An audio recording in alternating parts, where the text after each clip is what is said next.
Meus amigos e meus irmãos, a paz de Cristo, de onde quer que você esteja, que Deus te abençoe, que Deus abençoe tua casa, tua família, teus negócios, teus projetos. Se você estiver aqui me vendo pelo YouTube, inscreva-se no meu canal, deixe a sua curtida, compartilhe com mais alguém. Se você estiver aqui no Facebook, deixe a sua curtida, compartilhe com mais alguém, porque eu tenho uma palavra de Deus para você. Leia comigo aí, se você puder, Êxodo capítulo 2 e versículo 14. Eu estou aqui com a versão King James, que diz assim: E ele replicou: quem te constituiu nosso chefe e nosso juiz? Eu tenho um tema para essa palavra que é: seu desígnio pode ser desprezado por alguém cuja opinião você preza. Deixa eu te perguntar, você já foi desprezado pela opinião de alguém cuja a história, cujo currículo dessa pessoa você preza muito? Pode ser um pai, uma mãe, um tio, um mestre, um obreiro, alguém mesmo da sua família que você ama muito, que você preza muito. Sabe aquela pessoa que quando ela fala você pensa, você muda a sua rota? Então é disso que eu estou falando aqui. Agora entenda uma coisa, se você já passou por isso, bem-vindo a este clube dos desprezados, porque todo aquele que Deus tem um projeto, uma obra muito grande, vai ser desprezado em um determinado momento. Aconteceu com os profetas, aconteceu com Jesus, não vai ser diferente comigo e com você. Veja bem, sua família é o laboratório experimental para os sonhos e o destino que Deus plantou para a sua vida. Aconteceu com Moisés e aconteceu com José. Vamos primeiro para Moisés. Esse texto aqui que eu li, Êxodo capítulo 2, do versículo 11 em diante, ele revela algo muito interessante, tem uma chave aqui poderosa. Meus amigos, aqui diz que Moisés, já sendo adulto, um dia ele sai para visitar o lugar onde se encontravam seus irmãos, os hebreus no caso, e ele descobriu que o trabalho deles realmente era muito exaustivo, e porque eles estavam ali como um escravo, então eles eram obrigados a trabalhar de forma exaustiva. E nós percebemos aqui pelo texto que Moisés, quando ele sai para visitar os seus irmãos, ele observa aqui que um egípcio estava espancando um hebreu indefeso. E quando ele olhou para o lado direito, para o lado esquerdo, quando ele deu aquele olhar de 360 graus, ele percebeu que não tinha ninguém. O texto diz que ele mata esse egípcio e esconde na areia. Agora, continue o raciocínio bíblico comigo. No versículo 13 diz que no dia seguinte, Moisés sai novamente ao encontro naquele lugar onde os hebreus estavam, e quando ele percebe ali, agora não é mais um egípcio brigando com um hebreu, agora são dois irmãos, dois hebreus que estavam brigando, e Moisés vai questionar o agressor: por que feres o teu próximo? Aqui o texto base que eu li é o versículo 14. Aí esse agressor, é aqui que tem a chave, presta muita atenção nisso. Esse agressor vai responder para Moisés, e ele replicou, o agressor aqui replicando para Moisés: quem te constituiu nosso chefe e nosso juiz? Em outras palavras, em outras versões diz assim: quem te constituiu nosso líder? Quem te colocou por maioral sobre nós? Outras versões dizem assim.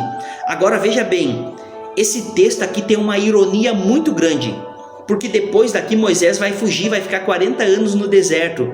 Para mim, para o vídeo não ficar muito longo aqui, para mim não me deter muito na história de Moisés completo, eu tenho até uma mensagem que eu prego sobre isso.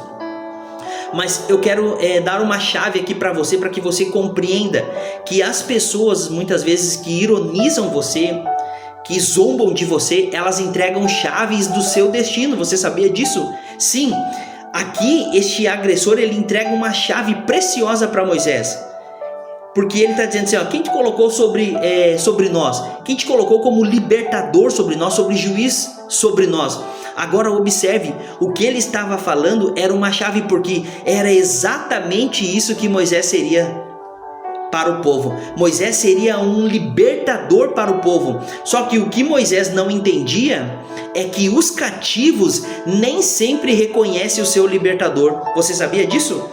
Você na sua família é um libertador para a sua família, só que muitas vezes os cativos da sua família não o reconhecem como um libertador. Seus parentes não o reconhecem como um pregador, como um mestre, como um obreiro, como um homem, como uma mulher de Deus. Isso é natural. Então veja, as pessoas que fazem risadinhas, as pessoas que te ironizam, elas estão denunciando aquilo que Deus tem na sua vida. Esta é a chave bíblica. Deixa eu dizer algo aqui da minha vida, antes de eu entrar aqui na história de José também, que nós temos uma chave bem importante aqui na história de José também.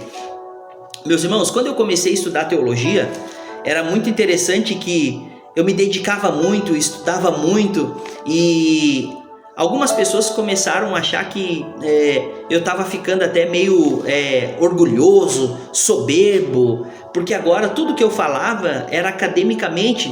E eu entendo que as pessoas que não compreendem o projeto de Deus na nossa vida, elas fiquem muitas vezes embravecidas conosco por aquilo que a gente está fazendo, porque você começa a se destacar e aí você sai daquela média, porque você sabe que o brasileiro não lê, não querendo generalizar, a maioria dos cristãos não leem a Bíblia, não conhece a Bíblia. Então quando você começa a ler, quando você começa a estudar, você vai receber pancada de todos os lados. Só que eu tenho alguma coisa comigo que Deus colocou. Eu quanto mais apanho, mais eu vou para a oração, mais eu jejuo, mais eu estudo, mais eu me preparo, porque eu sei que a oposição é um sinal claro de que eu estou no caminho correto. Eu não faço o caminho inverso, eu não paraliso, eu continuo. Então essa é a chave. E essas pessoas começaram a dizer agora, ó, o teólogo da família, ó, o teólogo da família, quer ser muito teólogo quando prega, quer ser muito teólogo quando aconselha. Eu ouvia isso da minha própria família. Você acredita nisso? Pessoas que já tinham a fé, ou que têm ainda a mesma fé que eu, né?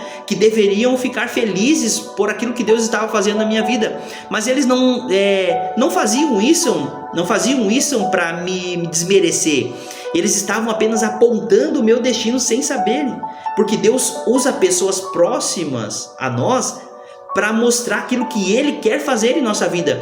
Só que muitas vezes eles vão vir com ironias, vão vir com risadinha nas tuas costas. Eles vão dizer, aquele ali é muito teólogo, aquele ali lê muito. Outros começam a bater em você, aquele ali tem a Bíblia na cabeça, mas começam a desmerecer você para tentar te enfraquecer. Mas você deve firmar-se na verdade de que eles estão entregando uma chave para você, porque se eles estão falando isso de você, é porque você é isso. Ou se você não é ainda, você vai se tornar isso. E eu lia muito, 6, 7 horas. Hoje eu não leio tanto como antes. Preciso ser verdadeiro com você. Hoje meu ritmo de leitura aí é de 2 a 3 horas por dia.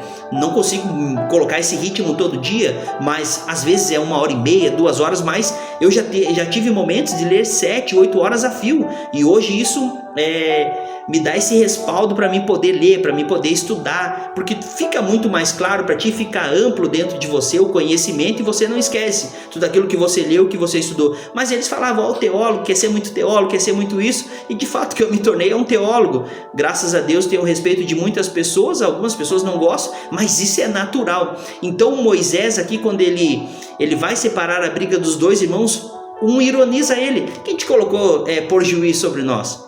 Quem te colocou por maioral? Quem disse que você, numa paráfrase aqui, né?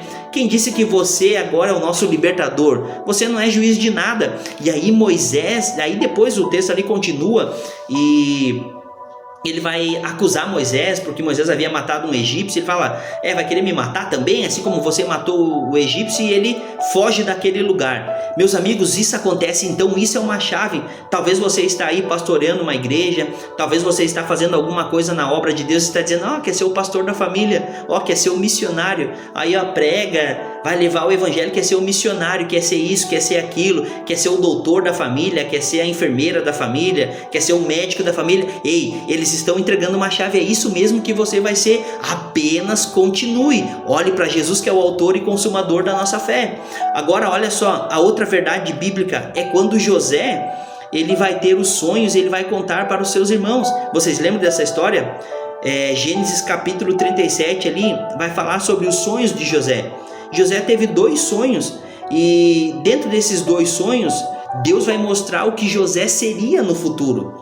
E uma coisa interessante é que quando José conta os sonhos aos seus irmãos, ele diz assim, no versículo 7, Gênesis capítulo 37, ele diz assim, pareceu-me que estávamos atando feixe, ele contando sobre seus sonhos, né, sobre os feixes lá, sobre os molhos.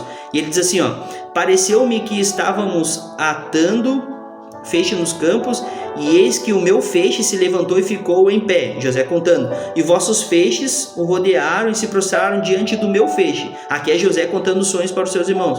Seus irmãos lhe indagaram. Lembra que eu falei que a família é um laboratório de Deus? Olha aqui os irmãos dele dizendo, ó: queres acaso governar-nos como o rei ou dominar-nos como o Senhor? Observe aqui, ó. Eu vou até anotar aqui. Vou grifar aqui, melhor dizendo. Ó: queres acaso governar-nos como rei ou dominar-nos como Senhor? Para o vídeo não ficar muito longo aqui, deixa eu fazer uma pergunta para você. O que José se tornou dos seus irmãos e dos seus pais e da sua mãe? Porque depois ele vai ter o sonho ali do sol, da lua, das estrelas, das 11 estrelas se dobrando. Não foi exatamente isso que aconteceu? Veja bem, os seus irmãos, por inveja, entregaram a chave para José, ou seja, a confirmação para José. Olha o que eles disseram para José. É irônico isso daqui, meus irmãos. Eles jamais poderiam acreditar nisso. José era o menor da casa do pai, era o mais novo. Olha o que ele disse: olha o que eles disseram, indagaram, né? Queres acaso governar-nos como rei ou dominar-nos como Senhor? E aí o texto continua dizendo: e eles o odiaram ainda mais por causa de seus sonhos e de suas intenções. Então veja bem, os irmãos de José entregaram uma chave para José. José seria exatamente aquilo que eles estavam ironizando no momento. Então você não pode se firmar no momento, com a zombaria do momento, com as risadinhas do momento, com os risinhos do momento. Sabe por quê?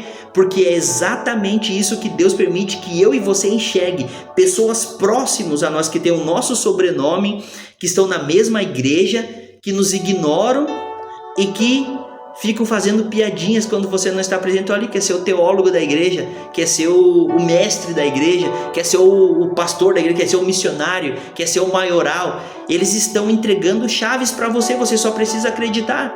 Você só precisa entender, pegar essa chave bíblica e entender, ó, de fato o que eles estão falando é porque eles já estão denunciando aquilo que eu serei lá no futuro. O que eu preciso fazer então, Wagner, para que eu chegue nesse objetivo, assim como Moisés chegou, assim como José chegou? Você não pode permitir que os processos difíceis paralisem os teus sonhos.